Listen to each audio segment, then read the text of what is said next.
안녕하십니까. 인터넷진흥원 김호성입니다. 제가 오늘 발표드릴 거는 개인정보 비식별 정책 추진 현황이고요. 현황에 대해서 발표드리겠습니다. 먼저 비식별에 대해서 얘기하기 위해서는 뭔가 좀 데이터에 대한 정의가 좀 필요한데요. 그 데이터를 먼저 정의를 하고 진행을 하겠습니다. 일단은 데이터는 저희 이제 개인정보 관점에서 볼 때 이렇게 분류한 거고요. 개인정보는 개인정보가 긴 것과 아닌 게 두 가지로 크게 분류를 할 수가 있습니다. 그 위에 개인정보, 가명정보, 익명정보 이 세 개는 개인정보이고 개인정보 파생된 정보이고요. 센서 정보 제일 밑에 정보는 개인정보가 아닌 정보라고 볼 수가 있습니다. 근데 이제 개인정보를 가지고서 비식별 조치 수준을 높여가면서 식별성을 점점 떨어뜨려서 개인정보가 아닌 것으로 만드는 게 가명정보, 익명정보 이해 되는 거고요. 이걸 이제 비식별 처리라고 하고, 이 비식별 처리의 각각의 단계에 있어서 생성되는 정보를 가명정보, 익명정보라고 합니다.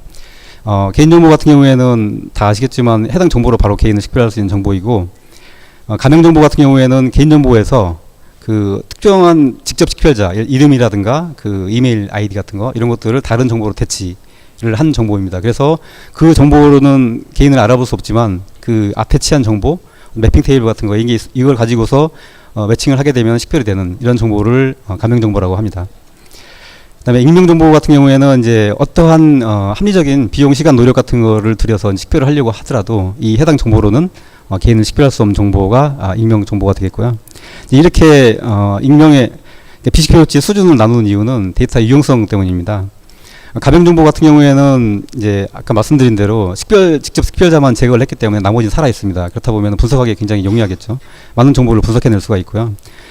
이제 익명정보 같은 경우에는 다 없기 때문에 분석하기는 조금 어려운 부분이 있습니다. 그렇지만 이제 가명정보는 개인정보로 관리되기 때문에 이 사용되는 목적이라든가 이런 범위라든가 이런 것도 굉장히 제한이 많고요. 개인정보 준에서 관리를 해야 됩니다. 그래서 좀 제약이 있는 반면에 익명정보는 유용성은 떨어지는 반면에 이제 목적에 관계없이 어느 목적으로도 사용할 수가 있기 때문에 그 활용 범위는 굉장히 높다고 할 수가 있습니다. 이 상황에 따라서 가명정보가 필요한 데도 있고 익명정보가 필요한 데도 있고 이래서 이제 이렇게 나눠서 사용을 하게 됩니다. 각국의 이제 지금 우리나라 비식별을 하기 위해서 전체적으로 이제 어떻게 돌아가는지 먼저 살펴보고 얘기를 말씀드린 건데요. 일단 데이터 활용 전략을 보면은 개인정보에 대한 활용 전략하고 그냥 개인정보가 아닌 데이터에 대한 활용 전략 크게 두 가지로 나눌 수가 있는데, 그 EU, 미국, 일본에서는 이제 개인정보 활용 측면에서 보면은 범주화해서 제3자에 제공한다든가, 우리나라는 제3자 제공할 때 딱 특정하게 돼 있잖아요. 근데 걔들은 뭐 보험사 이렇게 하면은 보험에 해당되는 사들은 전부 해당이 됩니다. 이렇게 제3자 제공할 수 있도록 허용을 하고 있고, 익명 가명을 활용할 수 있도록 허용하고 있습니다. 미국 같은 경우에도 이제 기본적으로 옵트아웃이기 때문에 굳이 이제 익명 가명 이런 조치를 안 해도 사용할 수가 있는 상황이고요. 일본 같은 경우에는 이제 익명 가공 정보를 만들어서 활용할 수 있도록 허용하고 있습니다.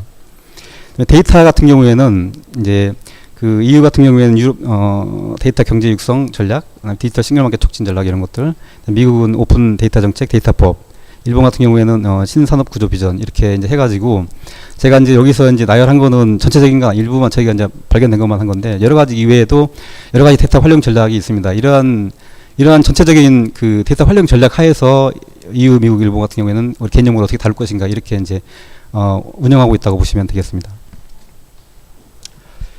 그럼 이제 제가 발표드린 게 비식별이기 때문에 개인정보를 가지고서 이제 그에 대해서 중점적으로 말씀드릴 건데요. 개인정보를 이제 활용하는 방법은 크게 세 가지가 있습니다. 법률에서 허용하는 방법입니다. 예를 들어서 법에 개인정보 같은 데 있잖아요. 그 신체 뭐 재산상의 이익을 이렇게 보호하기 위해서는 정보주체 동의 없이 제공할 수 있다 이런 조항들, 그다음에 뭐 재판이라든가 그다음에 그 수사 이런 목적으로 제공할 수 있다 이런 식으로 이제 법률에서 허용한 부분이 있고요. 근데 다만 이런 부분들은 이제 굉장히 넓게 사용하지 못합니다. 굉장히 제한적인 범위에서 사용할 수 있도록 허용하고 있고, 두 번째는 정보주체 동의를 받아서 사용하는 법이 있습니다. 다 아시다시피 이제 뭐 동의서 받아가지고 이렇게 쓰는 방식이고요. 이것도 아시겠지만은 용도에 제한이 있습니다. 동의받은 목적 외에는 사용 못하는 거고, 세 번째는 비식별에서 사용하는 방법입니다. 비식별에서 하게 되면은 이제 동의와 상관없이 여러 가지 목적으로 사용할 수 있다는 측면에서 비식별을 처리해서 활용을 하게 됩니다. 비식별 처리해서 활용하는 방법들은 이제 정보의 수준은 익명정보, 가명정보, 익명처리, 가명처리해서 사용하게 되고요. 이 3번에 대해서 중점적으로 말씀을 드리겠습니다. 국가별은 이제 제목을 조금 수정해야 되는데요. 국가별 개인정보 활용 제도입니다. 활용 제도를 보시면은 아까 말씀드린 개인정보를 활용한 방법은 세 가지가 있다고 말씀드렸잖아요. 개인정보 활용, 그다음에 가명정보 활용, 익명정보 활용 이렇게 세 가지로 나눌 수가 있습니다. 이 세 가지가 나눌 수 있는데 이 중에서 이제 개인정보 활용 부분에 있어서는 말씀드린 것 비슷하게 법령에서 이유에서는 법령에서 규정해서 쓰게끔 하고 있고 정부의 동의 또는 범죄자 제3자 제공을 통해서 하도록 하고 있고 미국은 원래 이제 기본적으로 옵트아웃 그다음에 그 의료라든가 교육 부분만 일부 이제 프라이버시가 필요한 부분에 있어서만 옵트인을 하고 있고 나머지는 그냥 쓰도록 하고 있고요. 일본 같은 경우는 우리와 비슷하게 법령에 규정하고 정보주체 동의에 의해서 개인정보를 쓸 수 있도록 하고 있습니다. 가명정보 부분은 어떠느냐 볼 때는 유럽 같은 경우 이번에 GDPR 나왔잖아요. 5월 25일부터 시행이 됐는데 여기에서도 가명정보에 대해서는 활용 가능하도록 하고 있습니다. 공익을 위한 기록 보존이라든가 과학 역사 연구 통계 목적으로는 가명 처리해서 활용할 수 있도록 하고 있고 미국 같은 경우에는 굳이 가명정보를 만들어서 사용하지 않아도 됩니다. 기본적으로 옵트아웃이기 때문에 그냥 사용해도 되고요. 일본 같은 경우에는 명확하게 가명정보 정의는 없지만 그 일본에서 말하는 익명 가공 정보가 실제적으로는 가명 정보보다 조금 높은 수준 이 정도 수준이기 때문에 일본도 가명 정보를 할 수 있는 체계를 운영하고 있다고 보시면 될 것 같고요. 우리나라는 이제 통계학습 목적으로 개인정보 18조 2항 4호에 보시면 개인이 알아볼 수 없게 처리한 경우에는 이용하거나 제3자 제공할 수 있다고 되어 있는데 근데 이게 이제 법에는 있지만 실제적으로 좀 사용이 어려운 게 이견이 있습니다. 개인을 알아볼 수 없게 처리한 경우가 어떤 경우냐, 어떤 수준으로 처리해야 되는가 이에 대한 명확한 좀 기준이 없습니다. 사실은 원래는 이제 개인정보 비식표시 가이드라인에서 이 기준을 제시를 하고 있지만 이 가이드라인에 대한 법적 지위 이슈가 있다 보니까는 사실 이 조항이 사실 많이 활용되지 못하고 있는 상황이고요. 그다음에 익명정보에 대해서는 유럽, 미국, 일본, 한국 전부 사용할 수 있도록 하고 있습니다. 사용할 수 있도록 하고 있는데 다만 한국에서는 그 개인정보 비식표시 가이드라인이 법적인 근거가 있다 없다 이 상당히 좀 의견이 분분을 했고요. 사실은 그리고 저희 비식표 조치시 가이드라인에 따라서 비식표 조치를 추진하고 있는 기업이라든가 결합을 해주고 있는 전문기관이 전부 이제 시민사회로부터 고발당한 사례가 있어서 실제로 이 익명정보를 활용하기는 현실적으로는 지금 우리나라는 어려운 상황이라고 볼 수가 있겠습니다. 이 장은 넘어가고요. 그래서 이제 설명드린 바와 같이 가명정보, 익명정보 가지고 활용하기 굉장히 어렵다 보니까 이 문제를 다들 알고 있습니다. 그래서 정부도 알고 있고 국회도 알고 있고요. 다 알고 있어서 이 문제를 해결하기 위해서 이제 추진 체계를 만들어서 운영을 하고 있습니다. 대통령 직속으로 4차 산업혁명위원회 많이 들어보셨죠? 4차 산업혁명위원회가 있고요. 여기에서는 이제 규제 제도 혁신에 대한 사회적 합의 도출이라든가 4차 산업혁명 관련 정책에 대한 심의조정 역할을 하고 있고 여기서 이제 가장 돋보이는 부분은 이제 그 이슈가 있고 합의가 안 되는 이슈 사항에 대해서는 그 시민사회라든가 업체 그리고 정부가 전체 참여하는 해커톤 운영을 통해서 어떤 이슈에 대한 합의점을 찾는 그런 해커톤을 운영을 하고 있습니다. 그 다음에 정부 쪽에서도 이제 청와대 비서관이 있고요. 여기서는 이제 행안부, 복지부, 금융위공통위 등 개인정보 관련 부처들을 전체 이제 모아서 부처 간 의견을 조율하거나 정부 차원의 추진 방향을 검토하는 이런 역할들을 수행을 하고 있고 이 비서관과 4차 산업혁명위원회 간에는 이제 밀접한 서로 소통을 통해서 이슈를 이제 풀어나가는 체계를 운영을 하고 있고 여기서 이제 뭐 법적으로 풀지 않은 것들은 바로 제도 개선을 진행을 하고 있고 법이 필요한 부분에 대해서는 이제 국회로 넘기는데요. 국회에는 이제 4차 산업혁명위원회 특위가 있었습니다. 약 6개월 동안 활동을 했는데 지난 5월 29일에 활동이 종료가 됐습니다. 근데 이제 그래서 그러면은 이제 이 정부에서 올린 내용들을 어떻게 법제화하냐 이 문제가 남아 있는데 이 4차 특위가 5월 29일 끝나면서 이제 정부한테 권고하는 게 있습니다. 지금까지 논의됐던 그 4차 해커톤에서 논의됐던 얘기들 비식별인 익명정보, 가명정보에 대해서 법제화를 해서 사용할 수 있게 해라라고 정부한테 권고를 했습니다. 이렇게 하고 이제 끝났는데요.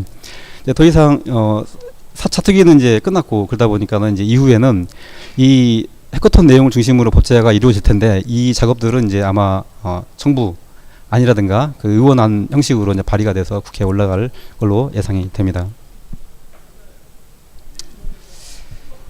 개인정보 보호 활용에 대한 이제 아까 지금 체계를 만들어서 운영을 하고 있는데 그러면 거기에서 개인정보 활용 쪽을 하기 위해서 가장 이슈가 되는 그 쟁점이 뭐냐라고 했을 때 크게 네 가지로 볼 수가 있습니다. 가명정보 활용하고 익명정보라고, 그다음에 데이터 결합하고, 개인정보 보호 체계, 이 네 가지가 있는데요. 이 네 가지에 대해서는 이제 뒤에 세부적으로 설명을 드리고, 이거는 이제 4차 산업혁명위원회 해커톤에서 시민사회단체랑 업계랑 정부가 다 모여가지고 이제 합의를 이뤄냈습니다. 다는 아니지만 일부 쟁점은 남아있긴 하지만 거의 좀 합의를 이뤄냈다고 보시면 되고요. 이게 이제 지금부터 말씀드리는 게 이제 합의 내용입니다. 이게 굉장히 중요한 의미가 있는데요. 이게 이제 지금까지는 앞서 말한 국제적으로 이제 수준 비교했을 때 마찬가지로 우리나라가 개인정보 활용이 굉장히 좀 막혀 있었잖아요. 근데 이제 이게 해커톤 합의 결과가 개인정보를 활용할 수 있는 어떤 물꼬를 텄다는 데에서 굉장히 큰 의미가 있고, 이제 앞으로 이제 법제화가 되고 하게 되면은 이게 굉장히 많이 활용성이 높아지기 때문에 여기 이제 각 기업이라든가 어떤 공공기관에서는 데이터 활용하려고 하는 데서는 이런 데 굉장히 관심을 가지고 지켜보시면은 그 시간이 됐을 때 딱 활용할 수 있을 걸로 생각이 되고요.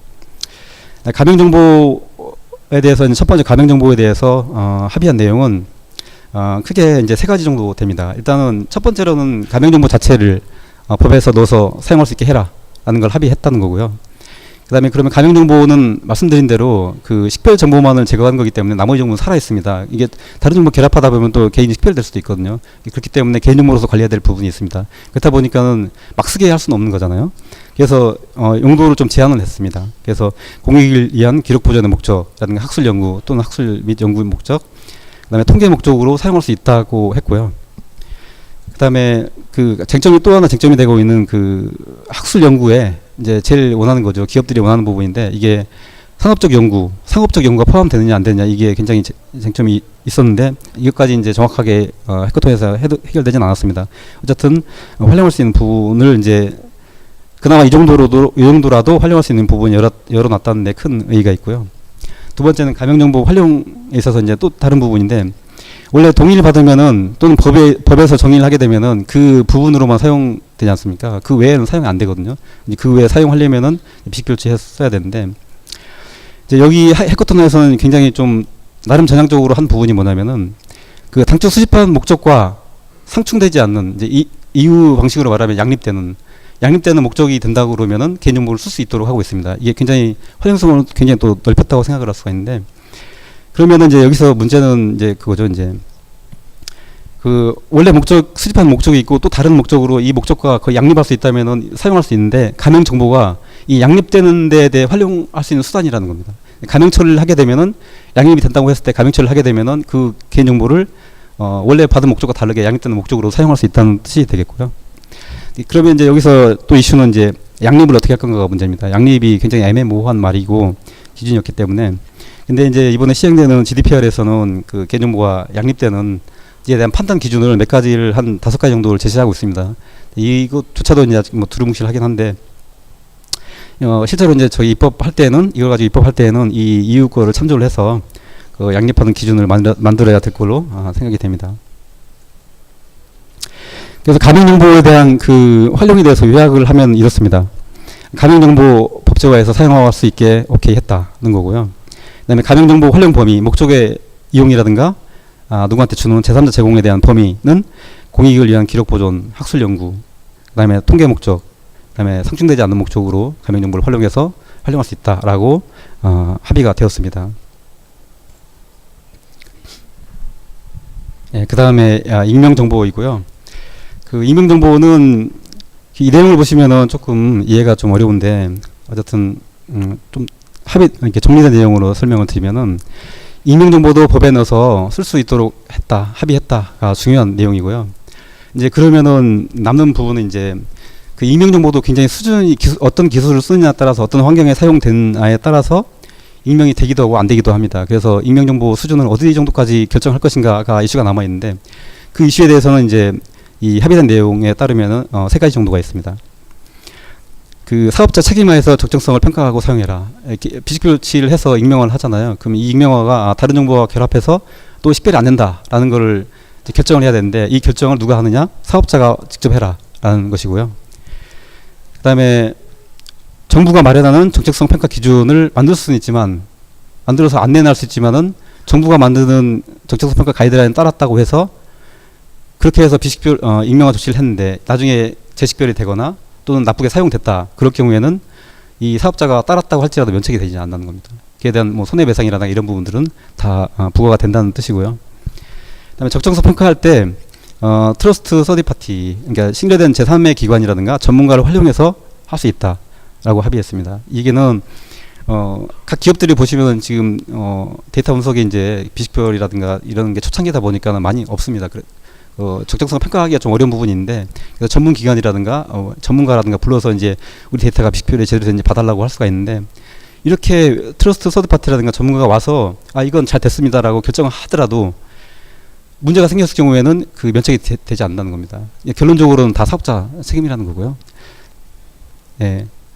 지금 우리 현재 비식별치 가이드라인에서는 그 비식별치 그 외부 전문가가 참여해서 외부 전문가 반수 이상에 참여하는 외부 전문가가 결정을 해서 이거 비식별치 오케이 잘 됐습니다라고 하면 이제 쓸 수가 있도록 했었는데, 이번 그 합의된 내용에 의하면은 그런 거는 옵셔널이다. 그렇다고 해서 그렇게 해서 할 수 있지만은 스스로 신뢰성을 높이기 위해서 할 수 있지만, 그렇다고 해서 문제가 생기면 면책되지는 않는다라고 합의를 했습니다. 그다음에 데이터 결합 부분이고요. 데이터 결합은 뭐 하는 거냐면은 A 기관하고 B 기관하고 데이터를 결합해서 분석하는 겁니다. 왜냐하면 데이터 결합이 우리나라에 있어서는 굉장히 중요한 의미가 있는데, 그 미국 같은 경우에는 그 페이스북이라든가 구글 있지 않습니까? 걔들은 글로벌 데이터 플랫폼이잖아요. 그래서 그들이 갖고 있는 정보 자체로도 엄청나게 큰 빅데이터가 됩니다. 근데 우리나라는 개별 기업들이 갖고 있는 정보가 많지 않다 보니까 하나 가지고 엄청난 분석을 해낼 수가 없어요. 그렇다 보니까 여러 개의 기업들이 데이터를 서로 묶어가지고 엮어서 큰 데이터로 만들어서 분석을 해야 유용성이 높기 때문에 결합에 대한 얘기가 계속 있어갖고 이걸 논의 안건에 넣어서 다루는데요. 네, 결론적으로 말씀드리면은 결합에 대해서는 조금 그 업계 쪽에서 요구하는 의견들이 명확하게 다 반영은 되지 않았다라고 보시면 되겠습니다. 합의 내용을 보시면은 정보 유출의 동의, 결합해서 쓰세요라고 정보 유출에 동의하면 써도 되고요. 그다음에 익명 처리해서 붙여도 됩니다. 결합해서 써도 됩니다. 근데 사실은 익명 처리하면 결합이 사실 어려운 부분이 있는데, 하여튼 익명 처리해서도 결합해서 쓸 수 있다고 얘기를 했고요.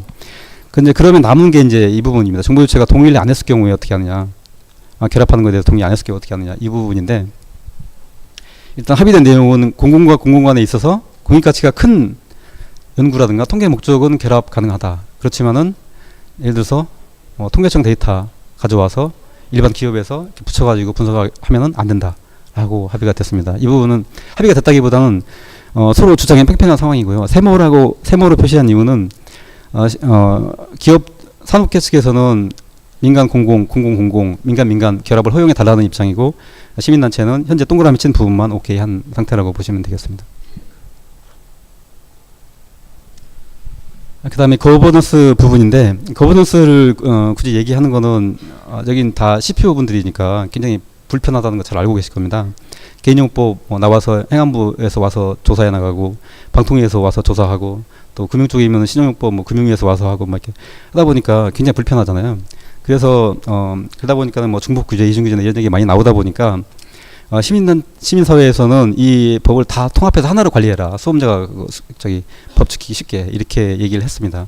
근데 이제 이게 사실 해커톤에서 참여하려면은 전체 부처가 다 참여하고 의견들이 좀 조율해야 되는데, 사실은 그게 쉽지가 않거든요. 그러다 보니까는 이 거버넌스에 대해서는 완전히 통합을 이루지 못했고요.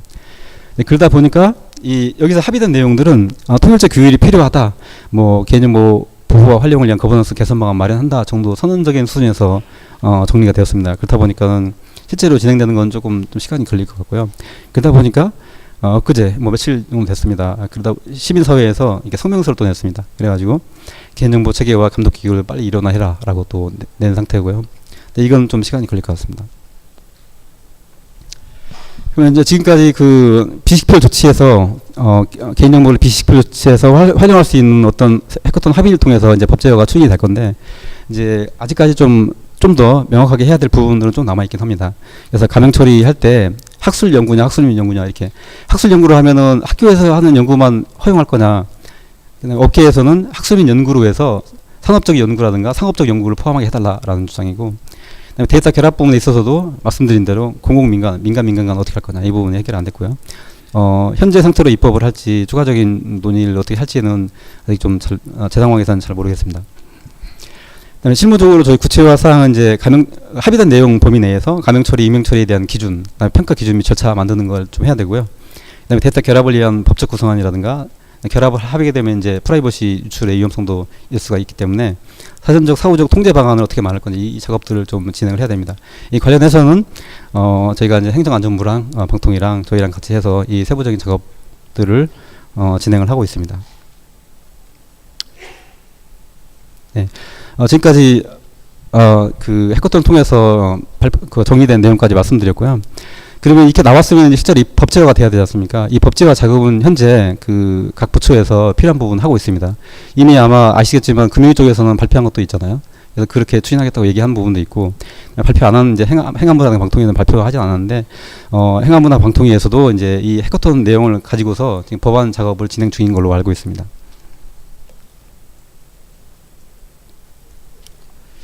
예. 그러면 지금까지 말씀드린 거는 그 개인정보를 이제 원래 동의받은 목적과 다르게 여러 가지 용도로 사용하기 위해서 개인정보를 가명 처리하고 임명 처리해서 사용하잖아요. 근데 가명 처리하고 임명 처리하게 되면 아시겠지만은 데이터를 점점 없애는 과정이거든요. 가명 처리, 임명 처리가 식별할 수 없게 뭐 필요한 부분은 뭐 삭제하고 치환하고 뭐 범주하고 라운딩하고 이런 작업들을 통해서 개인정보를 원래 이렇게 원석이 아닌 거를 이제 다이아몬드처럼 원석을 깎아내는 그런 작업이라고 보시면 되는데 별로 그렇다 보니까 날아가는 데이터가 많다 보니까 남는 게 없습니다.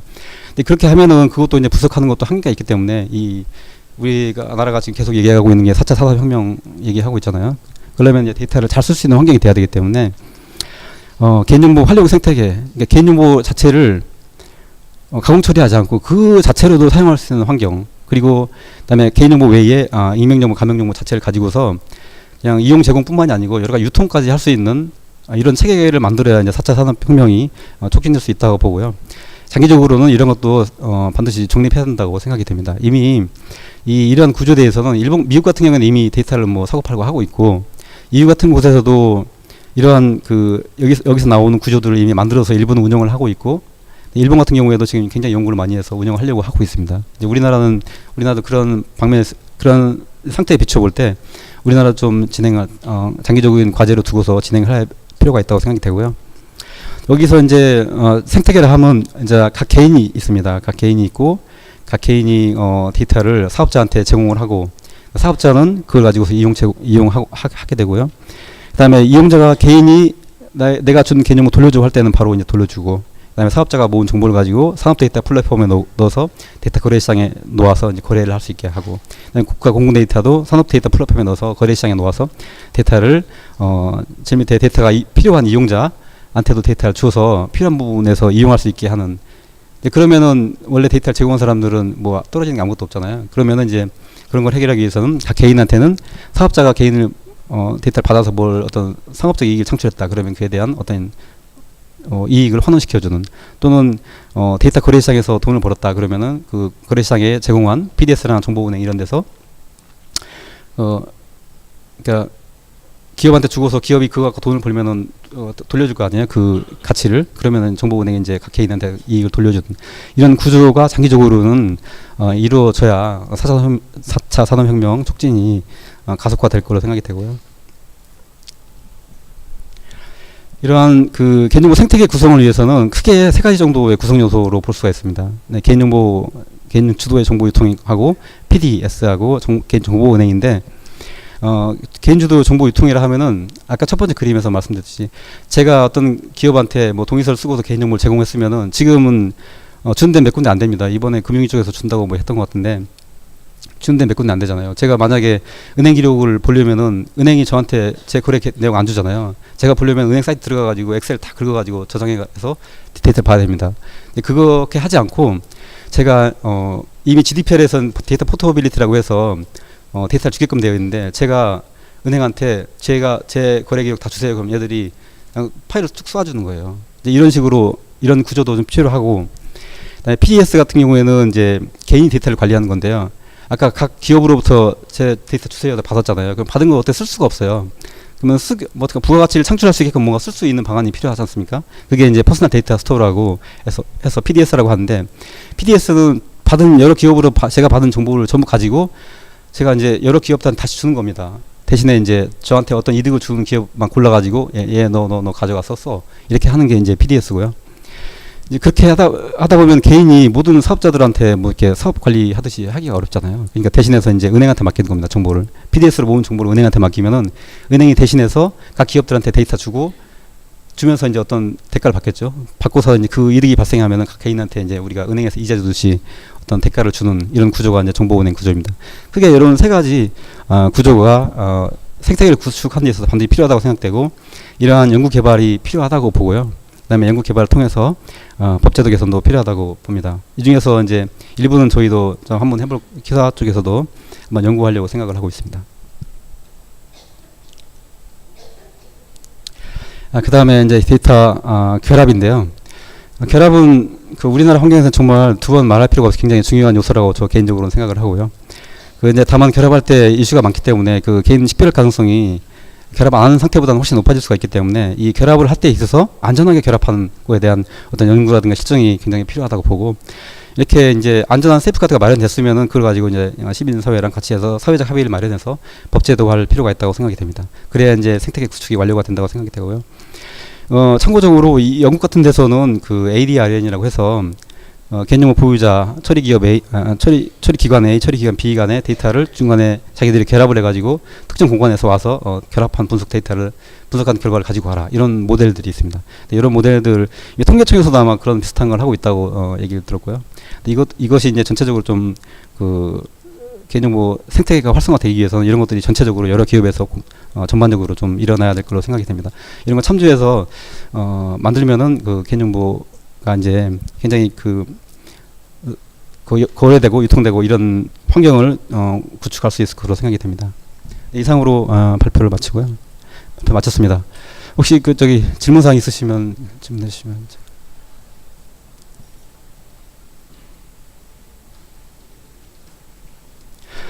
제가 너무 빨리 끝낸 것 같습니다. 네, 감사합니다.